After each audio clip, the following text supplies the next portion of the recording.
халяль с арабского языка переводится как разрешенные, дозволенные Всевышним, единым Творцом, единым для всех людей, населяющих земной шар.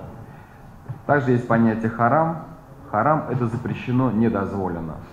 И все, что халяль, если на пальцах так взять, это около 99% всего, что является продуктом питания. Это полезно для здоровья, соответственно, харам, пробегусь также, это свинина, мертвечина, кровь животного, животное, которое не прошедшее процедуру соответствующего убоя, то есть когда перерезается горло животного, говорится фраза, ну, с Богом всем известная, в арабском как бы произношение называется бисмилля, это тоже является запрещенным.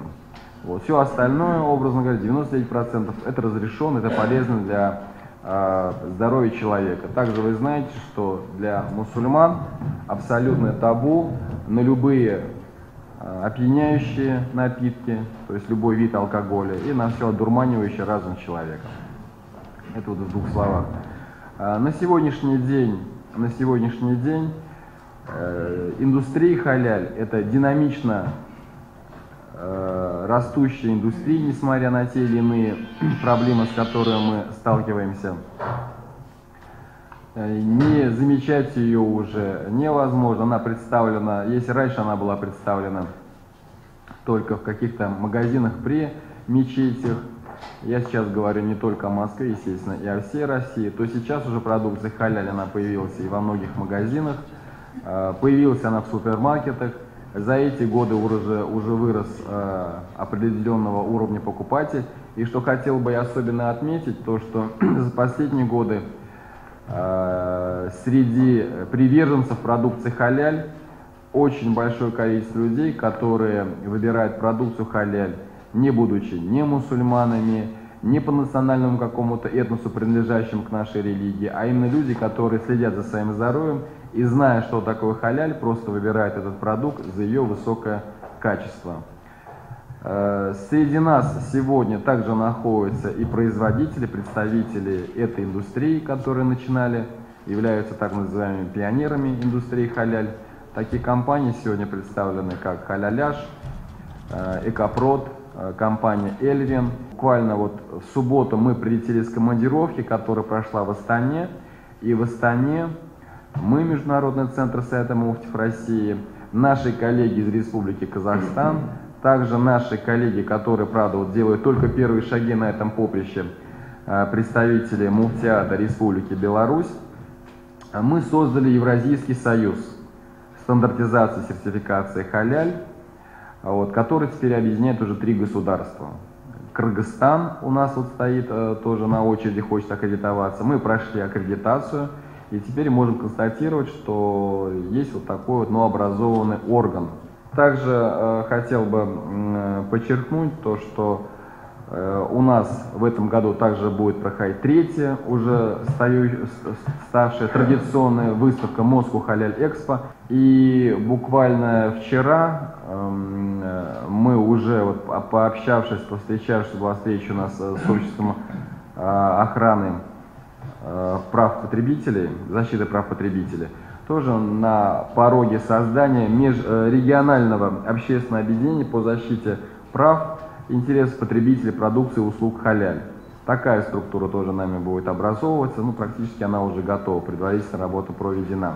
На сегодняшний день у нас только в России мусульмане представлены 57 этносами, и среди нас сегодня есть представители и Кавказских республик, да, вот, ну, мы вот татары представлены, и я вот сам казанский, действительно, пензенские, нижегородские, поэтому халяль, вот я просто хочу действительно подчеркнуть эту идею, это то объединяющее, которое вот объединяет сейчас, и это мы это видим, не только мусульман, татар, чеченцев, да и другие народности, башкир, а именно объединяет людей, которые в первую очередь сейчас стали обращать внимание за ее высокое качество. А с учетом того, что действительно многие продукты, они просто иногда представляют угрозу для здоровья, то с учетом того, что на предприятиях, которые производят халяль, у нас существует дополнительный контроль, то все это позволяет говорить, что все-таки еще раз говорю, не в ущерб, не в укор кому-либо, я говорю о нашей продукции, она проходит дополнительный контроль, более жесткий контроль. И даже вот есть у нас такие категории людей, которые говорят, они своих плохим кормить не будут. Одним из еще и поводов нашей встречи стало то, что мы хотели бы, мы, Международный центр стандартизации и сертификации халяль Совета муфти России, вместе с уважаемыми, я надеюсь, коллегами из Союза журналистов России, представленных ее руководителем и его коллегами здесь, объявить всероссийский конкурс на лучшую публикацию по теме халяль в 4 номинациях. Это вот электронные СМИ, первые, печатное, радио и на телевидении. И мы подумали, что, наверное, вполне был бы уместен еще один специальный приз. Приз, к сожалению, ушедшего в прошлом году из земной жизни одного из основателей индустрии халяль в России. Это вот Азизбаев Джафар Хусаинович, вот правая фотография справа. Вот этот при жизни мы еще делали. Его такого умницу нашего шейха, уважаемого человека, бойца, хорошего идейного за тему халяль, за тему здорового образа пищи. И еще один приз организовать его памяти, и чтобы вот в этой публикации именно отразить какую-то злободневность, актуальность вот этой тематики халяль. То есть получается 4 номинации плюс спецноминация. Вот, и дать старт этому конкурсу сегодня, для того, чтобы подвести итоги, я думаю, ориентироваться нужно на ноябрь месяц, то есть уже глубокой осенью, ближе к концу года. Мы тоже не сидим на месте, не почиваем на каких-то там лаврах, об этом вообще сейчас речь не идет, и поэтому даже вот тот орган, который я вам презентую сегодня, вот, да, Межрегиональное общественное объединение по защите прав потребителей продукции и услуг халяль, ее вот руководитель находится среди нас, уважаемый Алимджан. Вот, то есть мы хотим создать такое общество, которое бы защищало интересы не только в Москве, а во всех регионах. Я думаю, что он будет успешен в хорошем смысле этого слова. И опять же, еще раз хочу повторить, именно в части толерантности, то есть за халялем мы готовы защищать интересы всех людей, выбирающих продукцию халяль, и не только продукцию халяль. Еще раз хочу подчеркнуть, халяль для нас это, ну, модное слово проект, объединяющий все национальности, все религии нашей страны и на постсоветском пространстве, в том числе, над чем мы сейчас работаем. Есть ли какие-то данные, со сколькими производителями вы сотрудничаете, сколько уже производителей имеют ваши сертификаты? И хотелось бы также, чтобы вы характеризовали внутренний рынок, хватает ли продукции для своих производителей или все-таки необходим импорт? Вы знаете, на сегодняшний день только наших компаний, сертифицированных нашим центром, приближается к 100. Если брать пример наших казахстанских коллег, у них около 600 компаний. Вот. И то, что касается по объему выпускаемой продукции, то на сегодняшний день рынок не насыщен, более чем не насыщен продукцией халяль. И в этом, наверное, объясняется, это объясняется тем, что вот рынок динамично растет. И хотел бы подчеркнуть то, что руководители многих крупных наших предприятий, это большие птицефабрики, которые являются рекордсменами по выпуску, допустим, мяса птиц не только в России, но и за рубежом, в Европе, их хозяева, их руководители, многие из них вообще ничего не имеют общего ни с исламом, ни по национальному, ни по религиозному принципу. Но, еще раз говорил в начале своей речи, то, что не замечать этого невозможно. Многие маркетологи все это мониторят, естественно, дают эту информацию руководителям, что обратите внимание на халяль. И мы ведем переговоры по самым неожиданным этим, но опять же, если брать пример наших иностранных коллег, это такие страны, допустим, как Малайзия, одна из законодателей МОД, которая раньше начала именно системную работу, где госструктура, министерство занимается вопросами халяль, также страны, допустим, Персидского залива, также Саудовская Аравия, да, то, допустим, Малайзия, она брендом халяль вообще маркирует все. Мы встречаемся с ними здесь на московских выставках, под лейблом халяль у них и вода, другие напитки, печенье, вроде как бы такие вещи, которые на первое априори являются халялем. Но с учетом того, что сейчас вы знаете, в какую сторону меняется сама тема вот это изготовления продуктов питания, где сейчас у нас на первое место выходят ароматизаторы, там заменители, эмульгаторы, там пищевые добавки всякие, да, тоже вот это очень такая тема, вот как минное поле, в котором мы тоже должны ориентироваться, потому что там тоже есть много чего запрещенного, красители всякого рода, да, заменители вкуса, которым мы должны ориентироваться, поэтому именно вот это подталкивает их, сертифицирует практически все. Поэтому у нас тоже есть предприятия, которые там связаны и с косметикой, с медициной.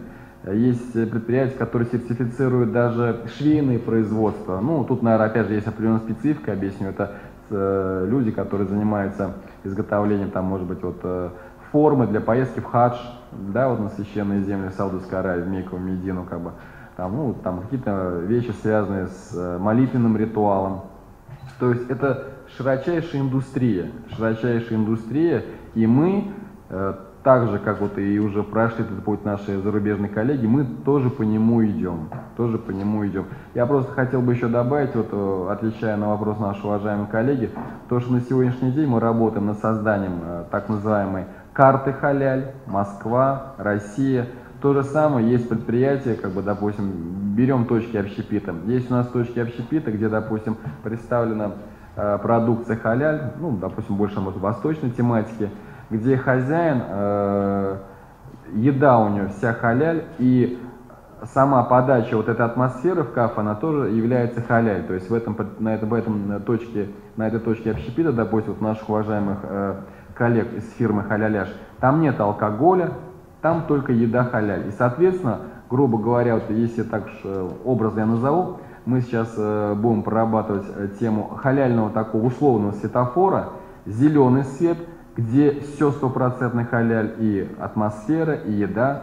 Желтый, оранжевый цвет, где, допустим, хозяин говорит: да, вот я приветствую все это, еда у него полностью халяль, мы ее сертифицируем, мы свидетельствуем, что еда приготовлена по технологии халяль, из сырья халяль, но, допустим, они допускают наличие в своем заведении, ну, алкогольных напитков, там, кальяна, может быть, какие-то программы, которые, допустим, по канонам ислама там запрещены, ну, там, танец живота, да, для нас это харам, для мусульман, смотреть на обнаженное женское тело, полуобнаженное женское тело.